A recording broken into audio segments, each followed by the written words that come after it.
Minnesota's 24-hour Give-a-thon, Give to the Max Day, is coming up on November 18th, but you can donate starting right now.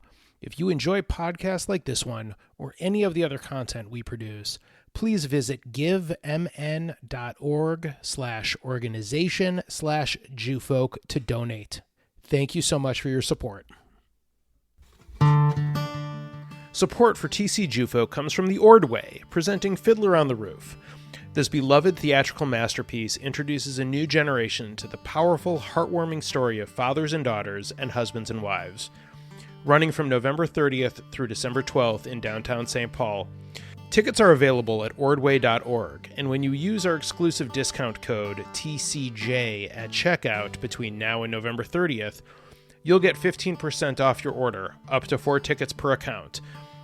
That discount is available on tickets the first week of the run, November 30th through December 3rd and December 5th in the evening. And TC Jewfolk is supported by Englander Dental and Dr. Manuel Englander. Located at 3801 West 50th Street in Edina, Dr. Englander and his caring professional dental team provide full-service dental care and transform smiles. Englander Dental specializes in everything from routine cleanings and teeth whitening to root canals, implants, and tooth replacement. For more information, go to englanderdental.com.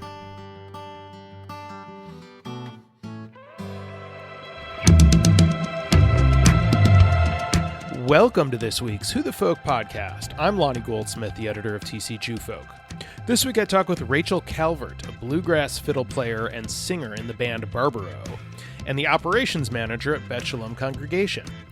We talk about how she got her start in music, how the pandemic affected her and the band, and how she juggles music and her day job on this week's Who the Folk podcast. Rachel Calvert, welcome to the Who the Folk podcast. Thank you for joining me.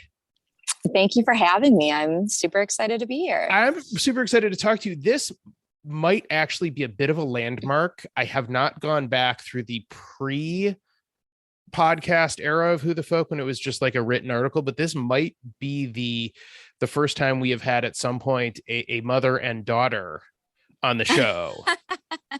Because your mother, Minnetonka City Council member Deb Calvert, is the reason I know about you and wanted to have you on the show. So yeah, everyone, very exciting. Nepotism works. It's great.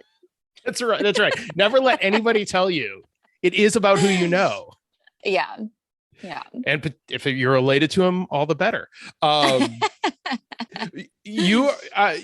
part of the reason I wanted to talk to you is you are a fiddle player in the bluegrass that's hard to say. Bluegrass band Barbaro. Your mom told me about the band. I went and found it and have not really been able to stop listening to your stuff on Spotify. And it's a great video performance the band recorded last year that's on YouTube. It's fantastic. So let me start with that. I know that's not a question. That's just a statement. So I guess for starters, how did you get into music? What was your musical start? So council person, Deb Calvert, my mom, before she started her illustrious career in local politics, she was a violin teacher. So when I was 4 and I just, wanted to be just like mommy, I started lessons with her teaching partner. And so I grew up doing like the Suzuki method in classical music. Sure. And in college, I branched out a little. I did some contemporary improvisation, like new composition stuff, some jazz, some tango. And then I graduated, moved back home, and met a guy who was like in bluegrass jam bands, and that influence got me into the scene, and the rest is history. So how different are the instruments, the fiddle and the violin? Because obviously to the untrained eye, such as mine, they look, when you're standing on stage and you've got it under your chin, it looks the exact same. Right.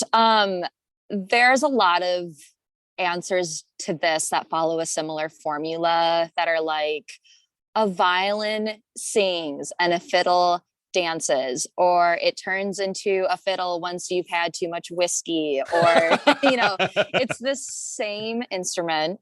It's just a stylistic, it's the kind of music you play that changes what you call it.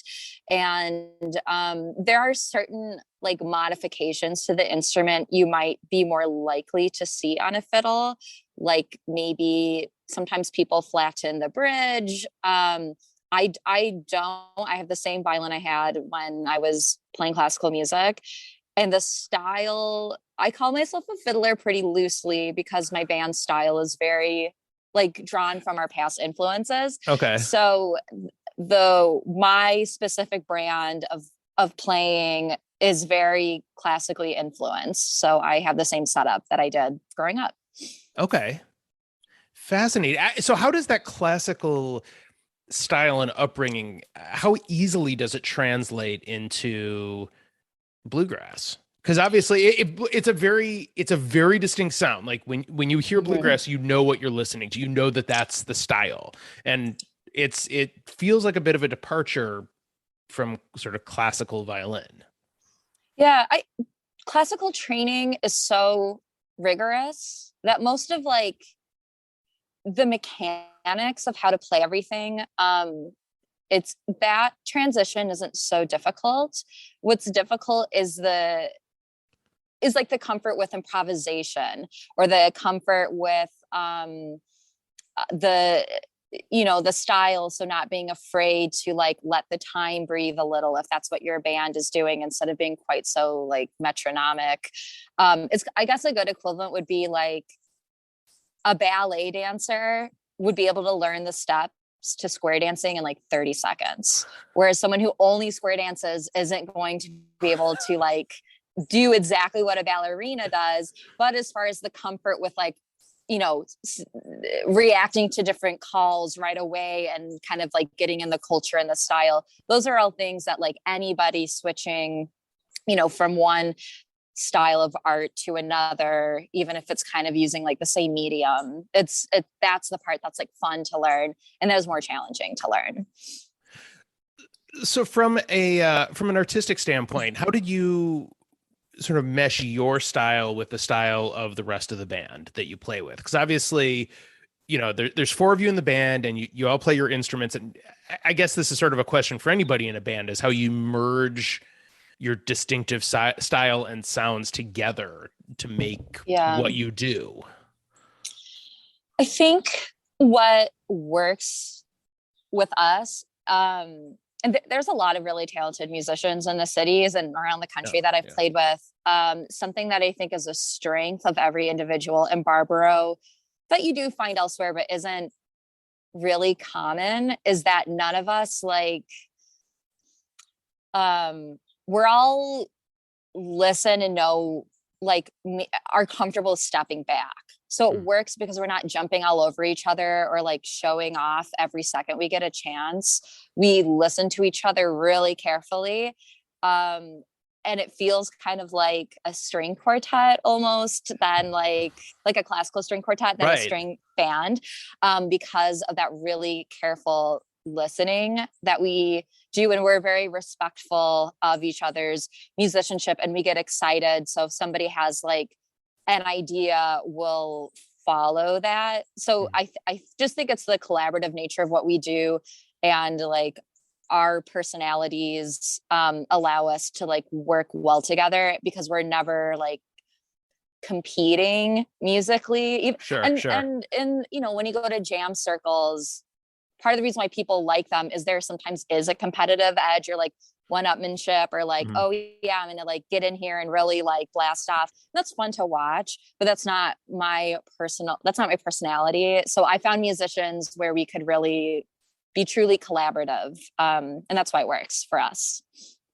And I feel like the nature of bluegrass especially is that there can be that level of improv. I mean, I suppose any style can lend itself to that. I think some better than others, but I think when you talk about really listening to each other's, you do have, it is a string quartet. The band is you on the fiddle, there's an upright bass, a banjo, and a guitar, like more traditional guitar. So it is a string quartet technically. It is a string quartet, yeah. Not in the most traditional sense, but nonetheless, it is. Right. And it does sort of, when you're clicking, and I think, like I said, this it feels like it would be with any band, but when you're clicking, somebody can sort of make a bit of a, left turn in the middle of a, in the middle of a song or while you're jamming, and the whole band can, everybody else can sort of pick up on that and run with it. Mm-hmm.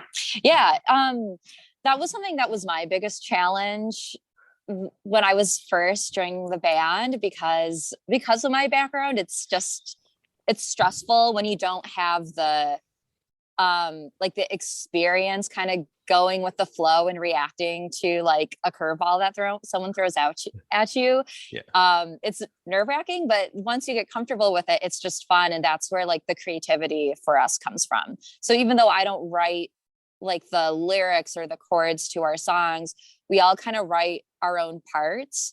And then within each moment, we're continually writing our parts, because at any time we might want to do something a little different. And then we have this choice of like, well, how different do you want to, make it? So, when it's like, okay, I'm not going to do something so radical here that it is no longer the song or is going to like throw everyone off, because that's just a mistake. But it's like, yeah, maybe I'll take an extra solo, or just have a fun little turn here and see how people react and play with that.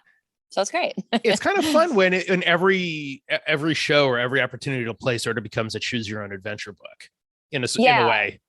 Yeah. And the way that works is like, you just have to trust the people that you play with, and trust that everyone like has the same goal of like, we're going to play really beautifully, or this is going to sound just freaking awesome, and we'll support each other as we get through the song. And it's great. So what's really cool is coming now, by the time people are listening to this, your new EP Under the Covers will have dropped. It came out on Friday, November 12th. We are obviously recording a few days before that. How long had you and the band been working to put this together to release it? It's been a long time. So this started as kind of just like a COVID project. Kyle, who plays guitar, and I were neighbors over COVID. So we got to kind of like pod, 'cause we live right next door, hang out in each other's backyards and practice. And he was like, hey, like, I want to do something. I mean, we all just like kind of wanted to do something besides being on Zoom all day for our day jobs. So he had an idea of like, hey, let's get our friends around the country, like, let's do some covers that we do, get some friends who live in the area, live around the country, who can send in like a track, and we'll get, our friend Kevin Israel is an engineer in town, and, he'll put it all together for a couple people. When some of the precautions were able to be a little looser, they come in, the studio and whatever. So we cobbled together this covers project. There's 4 tracks, and we've been working on it since last December. So we're really, really excited to finally release it. So we have we've got friends in the Carolinas who added some stuff to it. We've got fun crossover.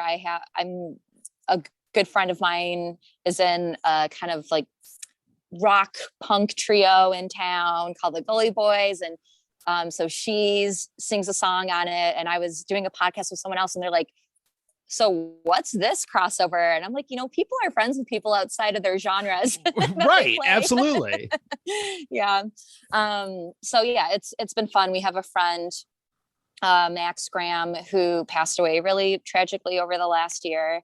And before he did, he sang and played mandolin on a Wilco tune, and having kind of this like artifact of his wonderful, beautiful musicianship and his friendship we all feel really bittersweet and lucky that we got that experience with them, and we have his voice on this track. It's very powerful. Yeah, I listened to the first the track that's out on Spotify right now, "Dark Turn of Mind." Yeah, So Humbird is Siri's project. Siri is like, when people ask me who my favorite local musician is, I'm like, Humbird, so her voice is incredible. And it's a Gillian Welch song, and we all love Gillian Welch, amazing singer, songwriter, and very influential on what we do. And the way Siri just carried that song, it gives me goosebumps. Her voice is so amazing. It's like haunting almost, but in the best way possible. It's really, it's incredibly well done. Yeah, she's great. And I love my bandmates. Isaac plays banjo, and it's most people who learn how to play banjo, it's because they want to like really rip, and he's so like, I've never heard someone play banjo like he does. And he just has these, like, it sounds like bells or like chimes going on in the background. It's like, what instrument is that? And I just feel lucky I get to hang out and play with musicians of this caliber. It's really, really fun for me. And the really cool thing about collaborating with Humbird or with other musicians in the Twin Cities is that there is such a great community of musicians in the Twin Cities. Really, really talented artists here that can really help each other. And that's why you have friends in other genres, because you can it allows you to collaborate with people outside of your comfort zone to really bring something cool together. Totally. Yeah, it's a great place to live if you're looking for fun people to play music with or just talk about music. That's awesome. So one of the things you mentioned a couple of things, one of which was that this was a COVID project, this new EP. How did, how has, and we're not totally out of this yet, the last 18, 19, 20 months really either, I guess, challenged or pushed you creatively to find an outlet to be able to get out there and do stuff and perform? Yeah. It obviously a big challenge when you can't be with other people is you can't share, your art with other people. And we've done live streams, and you saw the, performance we recorded that is on YouTube.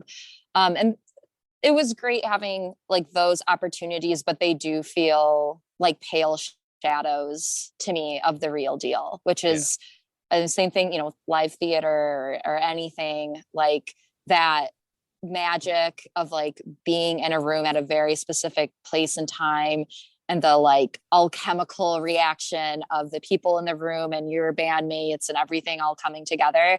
And when that, like, a screen is a barrier to that. But it's, the magic of technology helped us get this EP out. And I will say we all have day jobs.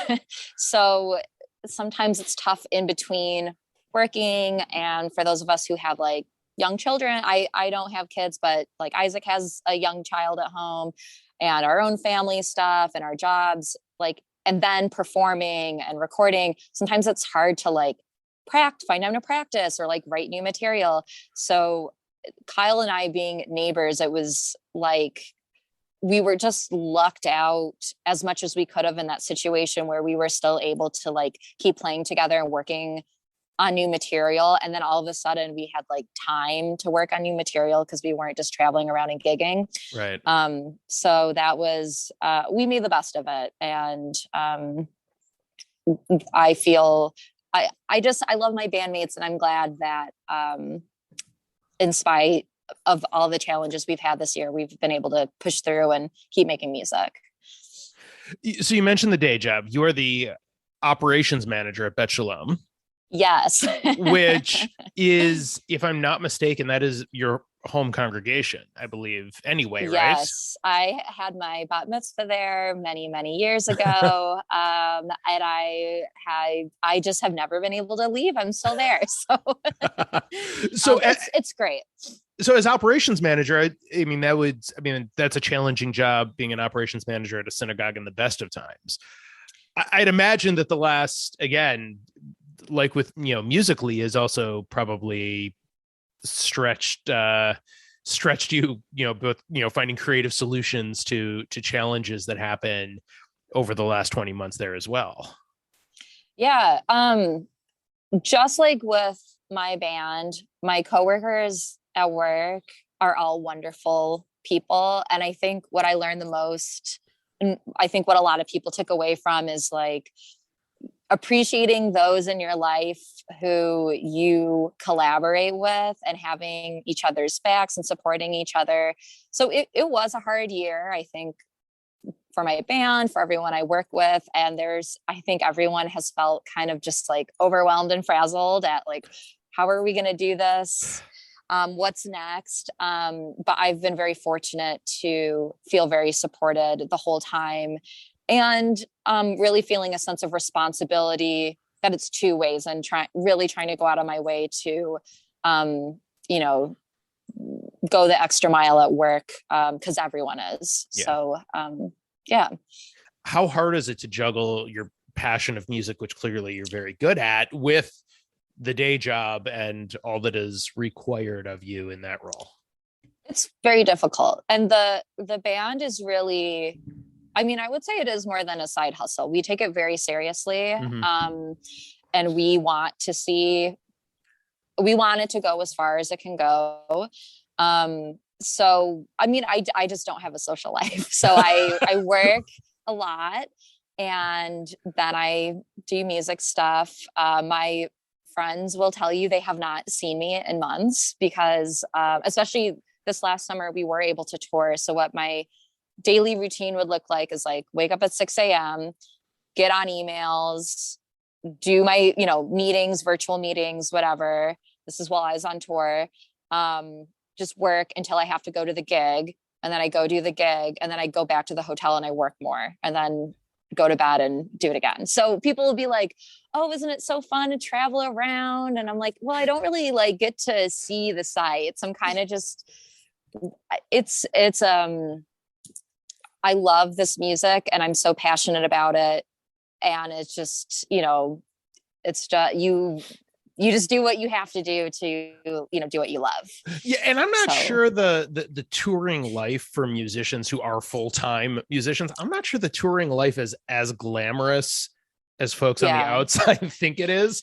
I can only imagine how unglamorous it is for somebody who is trying to work like a 10-hour day before going to perform. Yeah, it's hard. I mean, and when I was younger, I was in bands that like did some touring, and we definitely like back in the day, I partied a little more than I do now. But even that is its own stress.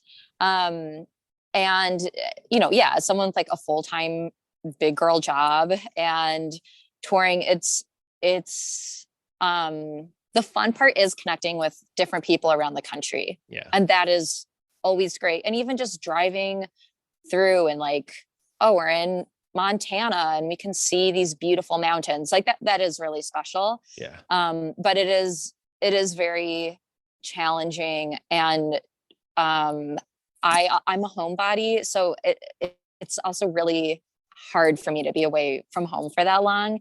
And I'm the only girl in the band, so there's just like other challenges that come with like, and my bandmates are so wonderful, but it's like certain things I take for granted as like being easily accessible, like home, like, oops, I just want to go like run out quick and get a tube of mascara or whatever. It's like not even on their radar. And I just have to like make sure that I'm good at making sure I have everything I need or communicating that I need something, because they may not assume something I would assume, I have to have. Yeah. So, yeah.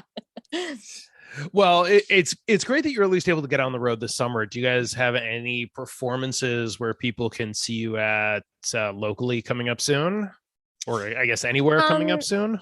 Yeah, we're kind of buckling down for fall and winter.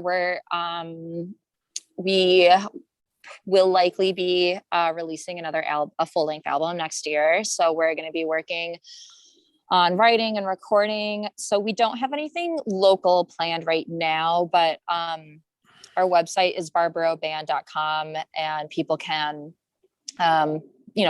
check that for updates. We're on Facebook, Instagram. So sometimes things pop up. So keep your eyes open. But we're kind of focusing right now on the writing and recording. And then in spring, we'll be back. Excellent. Well, make sure to check out the website, and you can watch the video from the Mabel Tainter Theater that that y'all recorded this, or I guess last year, which is really excellent. And can listen to all the music on Spotify and everything. Now, I got to ask you this question, and I'm sure you've gotten it far more than you care to admit, and I'm a little embarrassed that I'm going to ask it. You're a fiddler. Have you ever performed on a roof? That is a good question. I don't think that I have, but I have helped at the JCC many years ago, and like there was a kids production of Fiddler on the Roof. Yes, and there was. My cousin was Tevye, so yes, I remember it well. So I was working in a totally different capacity at the JCC at the time, but I got pulled in to show the kid how to like hold the violin for the child who was being the fiddler on the roof. So that's my closest proximity to roof style fiddling. I got to tell you, I asked that question, and I'm just grateful you didn't hang up the call. No, because I rewatched Fiddler on the Roof kind of in the early COVID days, and I was like, yes, I love this movie. I love being a Jewish musician. And I do this is kind of a segue, but I think you've interviewed Sarah Larson. Yes, I have. That might have been pre-podcast. I think it was. But she and I've been kind of MIA all summer, but she's been doing amazing work getting a klezmer community going in the cities. Yes. And we had been playing a lot earlier. And it's been fun to kind of like fuse my Jewish background with my musical interests and check out some traditional Jewish music with Sarah. That's really cool. And that's, I think that's a neat thing about your instrument, is that it's not just for bluegrass. Like there's a lot of musical places you can take that. Totally. Well, I mean, like a lot of American music, jazz, whatever, like American stuff is multicultural. So, absolutely. The banjo is actually an African instrument, and, the guitar, the violin, the bass, these all come from like different backgrounds and are like a musical history lesson in like how different groups in this country kind of like came together. And there's like a lot of pain in that past, but there's also a lot of examples of like, I don't know, people really earnestly learning from each other and making things beautiful in spite of the poverty or a history of slavery or whatever. It's like basically poor people from all different backgrounds were kind of forced to rub shoulders, and they made amazing music out of it. So that's something very cool. And there's a lot of famous bluegrass musicians. David Grossman is a really famous mandolin player who's Jewish, and he brought a lot of the kind of like klezmery style licks into like what he was doing. And it's a big history and like different groups of people who like to make awesome music with each other. Music, not unlike America, is a melting pot. And so when you take different instruments and different people and their backgrounds and their styles and throw them together, this is how you get music. Totally.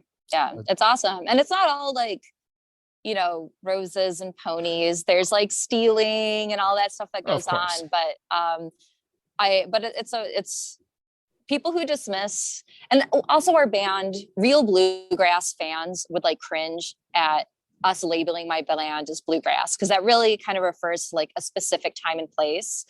But we're definitely bluegrass like influence. The instrumentation we use, a lot of the music gesturing that we do is bluegrass. But people who dismiss, country music or bluegrass, it's basically saying you like dismiss the culture of poor rural people, which sucks and is for sure horrible.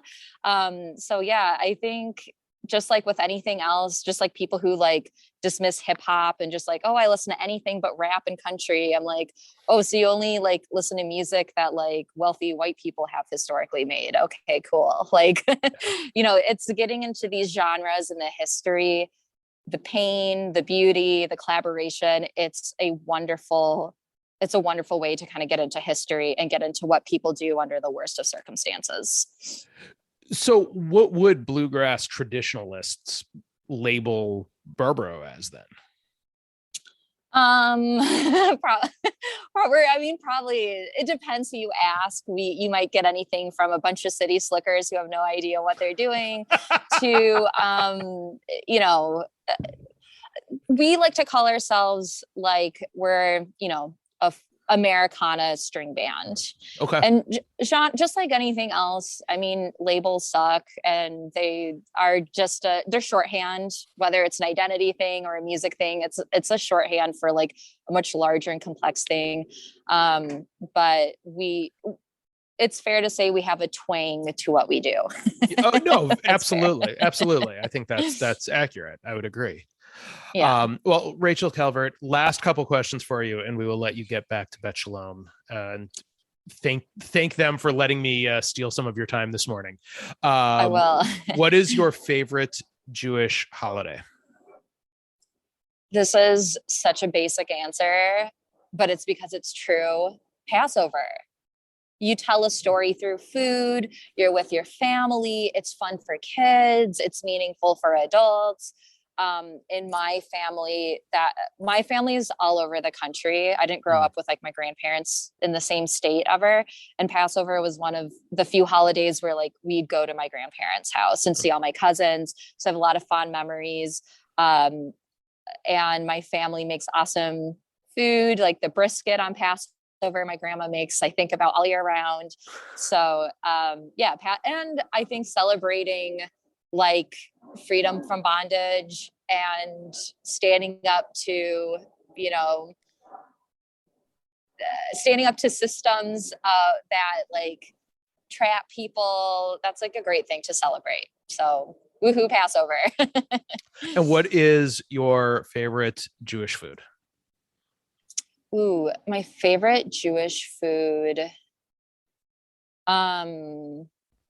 I don't know, my grandma's Passover brisket. And I know that like brisket is a cross-cultural food and not just Jews can own it. But I would say the Jewish spin my grandma puts on the brisket is incredible. Jewish brisket is very different from like Texas barbecue brisket. Yes, that's exactly right. It's great when you meet like an old, like a kind of like old fashioned like Texan Jewish lady that like combines all this. Jews in the South have like their own thing going that's like so awesome. And the food is like incredible. But it's the best of both worlds. Exactly. But yeah, my grandma makes incredible brisket, and that's my favorite Jewish food of all time. That is awesome. Well, Rachel, thank you so much for joining us. We will have links to your Spotify page, the website, in the show notes. Go listen to some awesome music right after you hear this podcast, because it really is delightful. And the new EP is out, and I can't wait to listen to that also. Rachel Calvert, thank you for joining me. Thanks, Lonnie. Have an awesome rest of your day. And thanks for having me on. You got it. Thanks. The Who the Folk podcast is part of the Jew Folk Podcast Network, a product of Jew Folk Inc. Please subscribe, rate, and review the show wherever you get your podcasts. If you have suggestions for other podcast guests, please email them to me at editor@tcjewfolk.com. For our other shows, check out tcjewfolk.com/podcast.